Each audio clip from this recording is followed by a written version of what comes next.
Dès mon arrivée au Canada, j'ai compris qu'il y avait des choses que j'aurais dû mettre dans ma valise lorsque je quittais le Cameroun. Bonjour et bienvenue sur ma chaîne. Je me prénomme Manuela et je suis actuellement au Canada en tant que travailleur temporaire avec un permis de travail fermé. Aujourd'hui, nous allons parler de la valise. Comment est-ce que qu'est-ce qu'il faut mettre dans sa valise lorsqu'on veut voyager? Et je pense que c'est d'ailleurs une question que tout le monde se pose. On se demande généralement qu'est-ce qui me sera utile une fois que je serai arrivé, qu'est-ce que je dois laisser. Ce sont des questions que moi également je me suis posées. Mais par chance, le Canada n'était pas ma première expérience de voyage. J'avais déjà eu à voyager précédemment, donc je savais à peu près ce qu'il fallait prendre et ce qu'il ne fallait pas prendre, même si c'est deux continents totalement différents. Donc, je vais d'abord vous donner des conseils basés sur mon expérience précédente. J'ai compris tout d'abord que j'avais pris certaines notes. J'ai compris qu'il est important pour ceux qui veulent garder le maximum de leurs kilos d'éviter les valises lorsque vous voyagez. Surtout les bonnes valises. Plus la valise est bonne, ça veut dire que plus elle est solide et plus elle pèse. Moi, par exemple, ma valise, je l'avais achetée lorsque je rentrais de Dubaï. La plus grande, c'était un jeu de 3 valises. La plus grande à elle seule, lorsque je l'ai pesée, elle faisait 5 kilos. Imaginez donc un jeu de 3 valises. La plus grande, la moyenne qui vont partir en soute, ainsi que la valisette avec laquelle vous allez monter dans l'avion. Je pense que nous sommes déjà dans les 10 kilos. Ce qui est néfaste pour nous, vu que nous voulons garder le maximum de kilos. Donc je vous conseille vraiment, si vous avez énormément de choses à prendre, de laisser tomber les valises, mais de partir plutôt sur les sacs de voyage classiques. Moi, j'ai pris un sac de voyage classique, très simple même. Au départ, je voulais prendre même les Aide-moi à divorcer. Si vous êtes Camerounais, vous connaissez le sac qu'on appelle Aide-moi à divorcer. Les sacs très... Les sacs fabriqués chez nous en Afrique là, mais comme j'avais les doutes sur... Certains disaient qu'on voyage avec, d'autres disaient qu'à l'aéroport c'est interdit. Je suis donc partie sur les sacs de voyage classiques très légers, même pas 1 kilo par sac. Donc, je vous conseille vraiment ça. Et moi, lorsque je voyageais, les gens avaient le Aide-moi à divorcer, le sac Banjok. Donc, si vous voulez voyager avec le sac Banjok, par exemple, pour les nourritures, renseignez-vous. Moi, j'ai voyagé en décembre 2023. Il y a également au niveau des aliments, je vous conseille de sécher le maximum de choses que vous pouvez. Les légumes, le ndolé, bref, tout ce que vous voulez prendre, je vous conseille vraiment de sécher parce que quand vous prenez les choses à l'état frais, le poids augmente. Vu que c'est congelé, il y a d'abord le poids de l'eau et tout. Et si vous emballez très mal, cela va mouiller le reste de vos choses dans le sac. Or, lorsque ceux-ci sont séchés, le poids diminue. Et en plus, ça vous permet même de prendre une grande quantité. Par contre, lorsque c'est frais, ceux-ci prennent plus la place et la quantité n'est même pas énorme. Donc, je vous conseille vraiment de sécher le maximum de choses que vous pouvez. Et si ça vous tient vraiment à cœur de voyager avec ce qui est frais, alors utilisez les sacs de congélation. Si vous ne connaissez pas ce que c'est que les sacs de congélation, faites une recherche. Ce sont des sacs qui vous permettent de garder, de ralentir le processus de dégivrement des aliments que vous allez mettre à l'intérieur. Si ce que vous mettez dans le sac est froid, alors cela va dégivrer très lentement. Et si c'est chaud, cela va également se refroidir très lentement. Ça vous permet d'arriver avec vos aliments en bon état.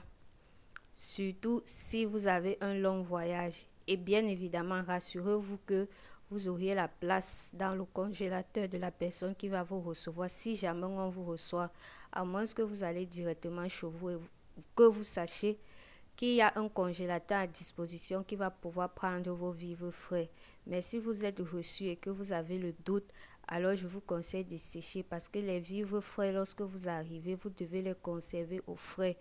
Et s'il n'y a pas la place, ça serait néfaste pour vous car les choses se seront déjà abîmées. Et vu que vous allez chez quelqu'un, forcément cette personne a utilisé son congélateur. Je ne pense pas qu'on a laissé ça vide pour vous accueillir. Donc, c'était tout pour la phase de conseil. Passons maintenant au contenu du sac de voyage. Tout d'abord, je vais parler des médicaments avant d'entrer dans le vêtement et la nourriture proprement dite.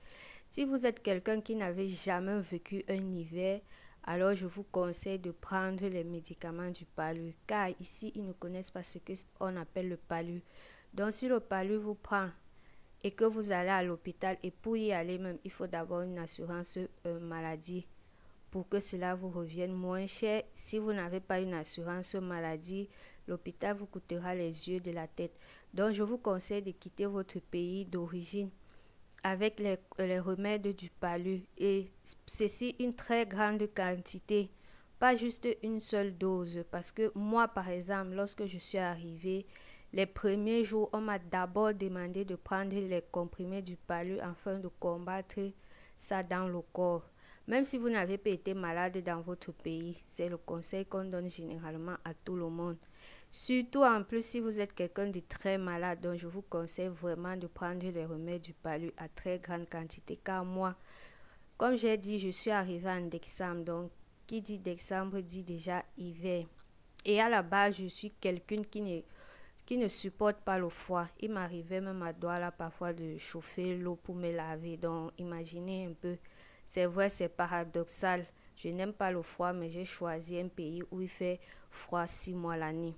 Donc lorsque je suis arrivée, pour les débuts, lorsque je sortais et que je rentrais, j'avais un début de palu qui me menaçait. Donc il m'a fallu prendre les remèdes du palu pour pouvoir supporter l'hiver. Donc je vous conseille vivement de prendre beaucoup de remèdes de palu, ce que vous pouvez, ainsi que les vitamines pour renforcer votre système immunitaire, surtout si vous n'avez jamais vécu un niveau préalable. Et si vous sortez de Dubaï, l'hiver de Dubaï n'est pas...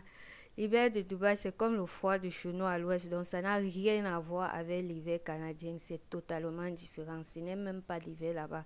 Donc préparez-vous en conséquence. En ce qui concerne les valises, entrons maintenant dans le vif du sujet. Moi, au préalable, j'avais prévu acheter un bagage supplémentaire. Du coup, dans ma tête, je me disais que j'avais énormément de kilos parce que je savais que je devais prendre le bagage supplémentaire.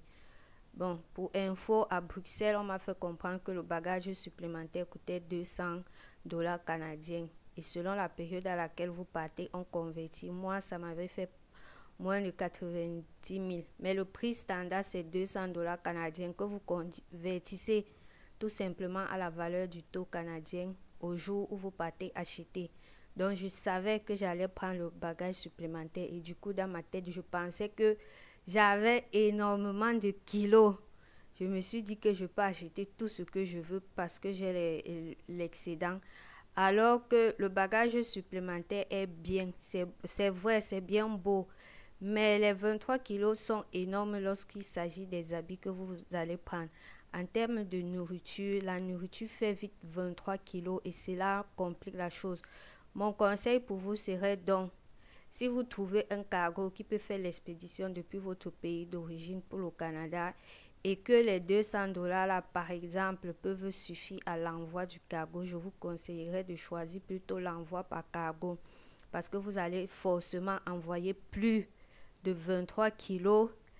Et cela va arriver en temps, donc ça va vous permettre de prendre tout ce que vous auriez voulu prendre, contrairement à 23 kilos dans l'avion, qui, en termes de nourriture, ne représente pratiquement rien.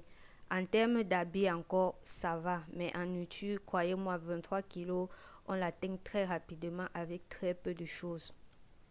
Donc, maintenant, passons aux vêtements. Moi, à la base, comme je l'ai dit, le Canada n'était pas mon premier pays dans lequel je suis venue. Je savais déjà qu'à l'étranger, par exemple même à Dubaï, qui est une ville touristique, pour trouver des habits qui correspondent vraiment à notre style vestimentaire africain, cela coûte très cher et il est même difficile de trouver. Trouver un pantalon jean qui va te plaire au prix raisonnable d'un débrouillard et tout cela, ce n'est pas vraiment évident. Et généralement, dans les films, nous voyons comment les Européens s'habillent et tout. Donc, je savais déjà que le style vestimentaire que moi je veux, il me serait difficile de le trouver ici. Alors, j'ai préféré acheter les habits qui me plaisent vraiment. Oui, je sais, c'est contradictoire. Les gens disent généralement qu'il faut prendre la nourriture au lieu de prendre le vêtement. Mais moi, j'ai préféré acheter les vêtements qui me plaisent vraiment, ainsi que les tennis. Les bonnes tennis chez nous, par exemple, en Bopi, tu vas trouver les très bonnes tennis 12 et 15 000, alors que ces tennis ici te coûteront à peu près 200 dollars canadiens. Donc, j'ai préféré m'acheter certaines chaussures et les habits qui me plaisent vraiment. Parce que la nourriture, je me suis dit, la nourriture, c'est quelque chose que tu peux demander très facilement et qu'on t'envoie. Tu peux faire une liste, tu envoies l'argent et on te fait monter la nourriture par cargo. Oh, le vêtement, ça serait un peu compliqué. Est-ce qu'on a pris la bonne taille? Est-ce qu'on a pris la couleur que tu voulais? Est-ce que le vêtement est sûr même que ça va te suffire?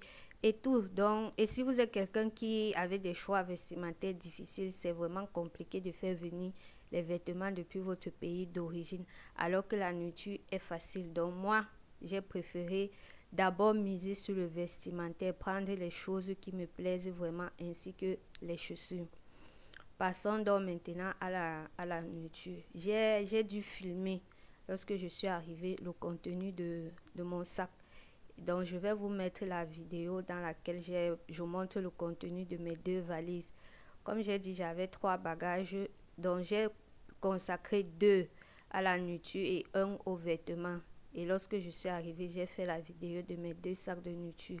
Je vais juste vous préciser que, comme je l'ai dit, j'avais pris le bagage supplémentaire, donc je croyais que j'avais énormément de choses. Mais lorsque j'ai commencé à arranger mon sac, je me suis rendu compte que ça dépassait. Parce que je vous conseille également d'avoir une balance personnelle, les petites balances là. Moi, j'ai acheté la mienne en Bopi à 3 000, les balances à usage personnel. Donc, depuis la maison, je pesais déjà mes sacs pour savoir exactement combien de kilos ils feront. Et je me suis rendu compte que j'avais énormément de choses, donc j'ai dû laisser certaines choses. Par exemple, les arachides grillés que j'avais grillés et écrasés, j'ai dû les laisser parce qu'ils pesaient. Le concha, bon, pour ceux qui ne savent pas, c'est le maïs séché. J'ai bouilli, j'ai séché. Une fois ici, je devais compléter mon haricot dessus pour préparer. J'ai dû laisser parce que ça pesait. Le coq, j'ai dû diminuer ma quantité de coq. Ma marmite, oui, j'avais pris la marmite. J'avais regardé certaines vidéos YouTube et TikTok et je m'étais rendu compte que les gens disaient qu'il était difficile ici de trouver les grandes marmites. Et lorsque tu trouvais même les grandes marmites, elles coûtaient cher. Donc, je m'étais acheté une marmite pour voyager avec. Marmite que j'ai dû laisser.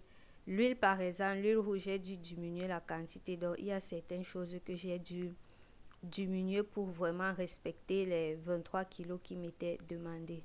Donc, je vous laisse regarder dans la vidéo du contenu de ma valise et on revient pour la suite. On revient parler des choses que j'ai constatées que j'aurais dû mettre dans mon sac une fois que je suis arrivée. Aujourd'hui, je vous montre le contenu de mes 2 sacs de nourriture. Je tiens à préciser que j'avais un bagage supplémentaire, donc j'avais au total 3 sacs plus mon bagage à main. Et un sac contenait les habits et j'avais dédié 2 sacs à la nourriture. Donc chaque sac fait 23 kilos. Je commence par le premier sac.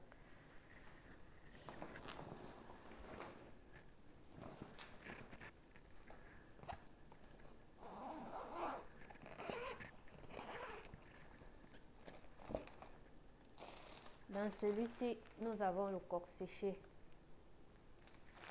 Je tiens à préciser que j'avais plus que ça, mais comme je vous l'ai expliqué, dû au fait que j'avais excédent de bagages, j'ai dû éliminer d'autres choses. L'huile rouge, maïs arachide,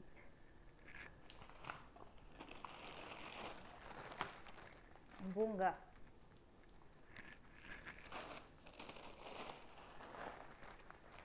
ndolé séché. Moi, j'ai préféré sécher tous mes légumes parce que je devais être reçue pour la première fois par quelqu'un. Et vu que je ne connaissais pas quel était l'état de son frigo, si je devais avoir la place, j'ai préféré sécher tous mes légumes. Cela m'a même permis d'économiser en kilos. Car qui dit légumes secs dit moins de poids. Ici, nous avons les croquettes.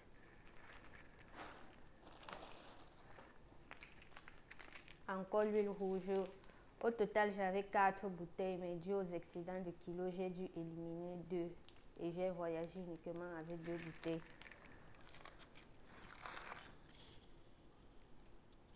Huile de palmiste.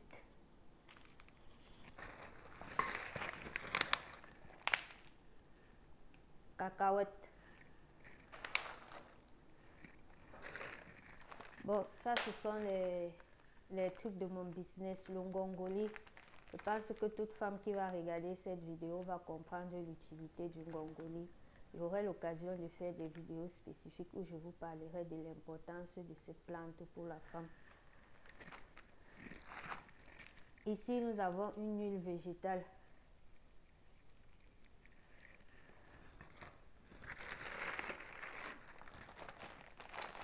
Les produits pour mon business, comme je disais, ça ce sont les produits de nettoyage. Si vous êtes à la recherche du must, les produits de nettoyage, bien vouloir me contacter. Ce produit nettoie tout le corps. De l'intérieur, votre appareil génital devient propre. Bien évidemment, encore mes produits pour le nettoyage. Le must-have. Toute femme doit essayer ce produit. Comme le sel qui ne fait pas la publicité, ce produit n'a plus besoin de publicité. Très efficace pour tous les problèmes intimes de la femme.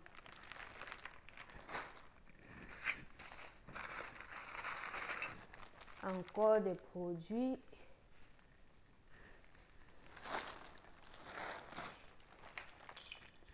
Des produits pour mon business. Ici, ce sont les ovules. Pour toute femme qui se sent large et tout, l'ovule si vous rend vierge, comme si c'était la première fois. Comme le sel, je ne fais pas la publicité. Celles qui ont déjà eu à tester mon produit le savent. C'est un produit que je vends depuis Dubaï et je n'ai plus besoin de faire la publicité. L'affaire si te sert vraiment là-bas. Ici, nous avons la nourriture, l'escargot séché, fumé par moi-même. Comme j'ai dit, je ne voulais rien de frais car je ne connaissais pas dans quelles conditions je devais arriver, quel était l'état du frigo dans la maison où je devais arriver. Je me suis dit que je n'aurais pas la place pour tout ce que j'avais, donc j'ai décidé de sécher le maximum de choses que je pouvais. Et bien sûr, le paquet de plastique blanc. On va quand même préparer le couscous ou la semoule. Il faut quand même que quand on prépare la semoule, on arrive à conserver. Bon, ça c'était tout pour le premier sac. Passons au deuxième sac.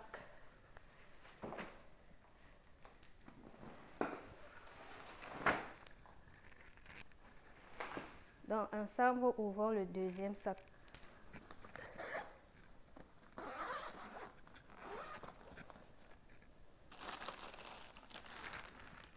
Ici, nous avons les épices, le pépère, le cancan, les rondelles et le poivre blanc. J'ai pris les épices que moi j'ai l'habitude de préparer avec. Donc, et je les ai écrasées dès la base.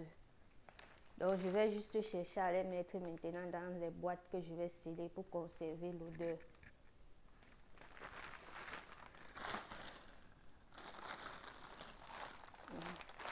Ça, c'était le paquet destiné à quelqu'un.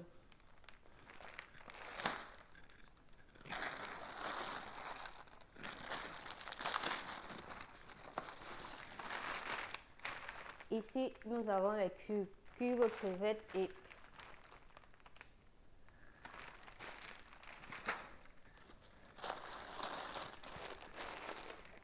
le pistache.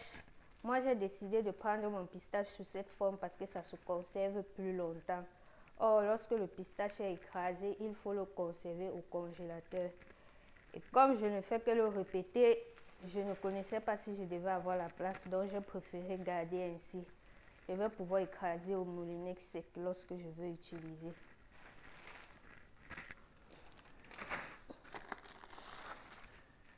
Bien évidemment, le tapioca. On ne peut pas voyager sans le tapioca. C'est qu'on n'est pas camerounais.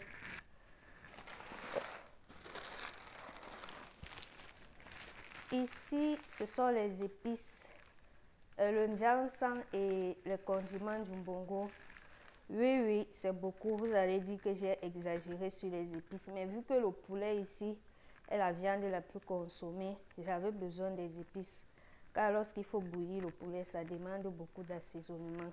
Et le ndjang en fait partie des assaisonnements du poulet. Bien évidemment, c'est écrasé. Donc, je vais juste mettre dans les boîtes que je vais fermer hermétiquement.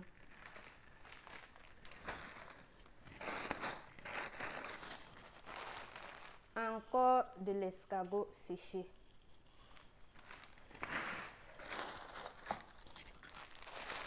Un reste de tapioca. J'ai déjà partagé, j'ai dû donner pour quelqu'un. La morue fumée. Bon, comme j'ai dit, j'ai acheté au marché, c'était fumé. Je suis rentrée, j'ai nettoyé et j'ai refumé pour que ça soit bien sec, afin que cela ne pourrisse pas. Et enfin, les crevettes. On va faire le ndolé comment s'il n'y a pas de crevettes. Ou alors le filet pomme. Donc, c'était tout pour le contenu de mon sac de voyage. Malheureusement, à cause de l'excédent des kilos et de la précipitation, j'ai dû retirer les arachides grillés. J'avais les arachides grillés, mais comme ça pesait, j'ai dû retirer. Le corn chap, donc le maïs séché, j'ai également dû retirer ça. J'ai même laissé ma marmite. J'avais prévu voyager avec la marmite. Mais malheureusement, j'ai dû laisser. Voici donc tout le contenu de mon sac. 2 sacs de 23 kilos.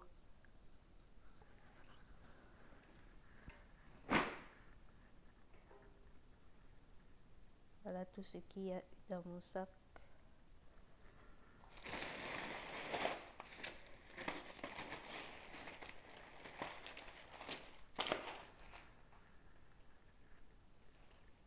J'espère que cela va vous aider lorsque vous allez faire votre sac pour voyager. Comme vous avez vu, là c'était le contenu de mon sac de voyage. Je tiens à préciser que ça c'est mes préférences à moi. En fonction de vos préférences, vous saurez quoi prendre. Par exemple sur les épices, en fonction de ce que vous aimez utiliser lorsque vous cuisinez, vous saurez quoi prendre. Et dans la vidéo, je me suis rendu compte que j'ai oublié le tamis. Oui, j'avais pris le tamis pour laver mon cookie une fois que je serai sur place. Je n'ai pas voulu prendre ça depuis le pays pour augmenter les kilos. Passons maintenant aux choses que je me suis rendu compte que j'aurais dû prendre lorsque je suis arrivée. Pour le vestimentaire, non, avant de parler des choses que j'aurais dû prendre, je vous conseille, homme comme femme, de prendre énormément les sous-vêtements. Et ça, c'est même d'abord ce que j'avais pris. Lorsque vous faites vos achats, privilégiez les sous-vêtements parce que dans les supermarchés ici, les sous-vêtements ne sont pas vraiment nos styles du pays là. Donc, ce n'est pas chic, ce n'est pas classe comme au pays et à moindre prix. Lorsque vous voulez de la lingerie sexy, il faut partir dans les boutiques spécifiques pour ça et ça coûte énormément cher. Alors que actuellement au Cameroun, tu as un caleçon en coton à 500 francs. Donc, maximisez vraiment les sous-vêtements depuis le pays. Prenez une grande quantité en fait. Bon, passons aux choses maintenant que j'aurais dû prendre lorsque je suis arrivée. Généralement dans les vidéos, parce que oui, je regardais énormément de vidéos pour préparer mon voyage, on disait toujours, il faut laisser les choses de l'hiver, ce n'est pas adapté au climat canadien, ça serait des dépenses inutiles, ne prenez rien. Donc, moi, je n'ai rien pris. Quand j'achetais mes habits, je n'achetais pas dans l'optique de l'hiver, je ne pensais pas à l'hiver, donc je n'ai rien pris qui concernait l'hiver. Mais je me suis rendue très vite, immédiatement même dès mon arrivée, parce que j'avais voyagé avec un petit pull. À la base, je suis quelqu'un qui a très froid dans l'avion, donc j'avais mes chaussettes justement pour couvrir mes pieds parce que j'ai plus froid aux pieds. J'avais mon petit pull tout en sachant qu'on devait donner les couvertures. Mais grande était ma surprise lorsque je suis sortie de l'aéroport. Le trajet, c'est seulement des 2 minutes que j'ai dû faire pour la voiture et le temps que j'ai dû prendre pour mettre mes choses on appelle la malle arrière de la voiture. J'étais déjà congelée avant de m'asseoir dans la voiture parce que c'était la première fois que je faisais face à l'hiver et il faisait vraiment froid. Donc, je vous conseille au moins de prendre un petit blouson qui va vous permettre, même si ce sont les blousons qui viennent d'étrangers, qui va vous permettre de sortir. Parce que même si vous voulez aller au supermarché pour vous acheter un bon pull d'hiver avant, il faut que vous soyez au moins couvert. Et si vous n'êtes pas quitté du pays avec au moins un pull qui peut vous permettre juste de sortir de la maison pour entrer dans la voiture et aller au supermarché, ça serait vraiment difficile pour vous. À moins que vous ayez quelqu'un qui va vous prêter un blouson. Donc, achetez au moins un blouson qui va vous aider pour les premières heures et le premier jour, afin que vous allez au supermarché, vous achetez un bon pull. Pour les durs, là, faites attention parce que j'ai rencontré quelqu'un qui m'a dit qu'il a fait ses premiers jours sans blouson et ça l'a rendu tellement malade qu'il a dû dépenser une forte somme à l'hôpital. Donc, prévoyez un petit pull pour les premiers jours. Bien évidemment, je me suis également rendu compte que oui, le blouson, on a le blouson, mais ça ne suffit pas. Généralement, avant de mettre le blouson, on met plusieurs habits à l'intérieur. Et en parlant d'habits, avant de mettre le blouson, on peut mettre un t-shirt, on peut mettre un col roulé, on peut mettre même les petits pulls jogging là avant de mettre le blouson proprement dit au-dessus.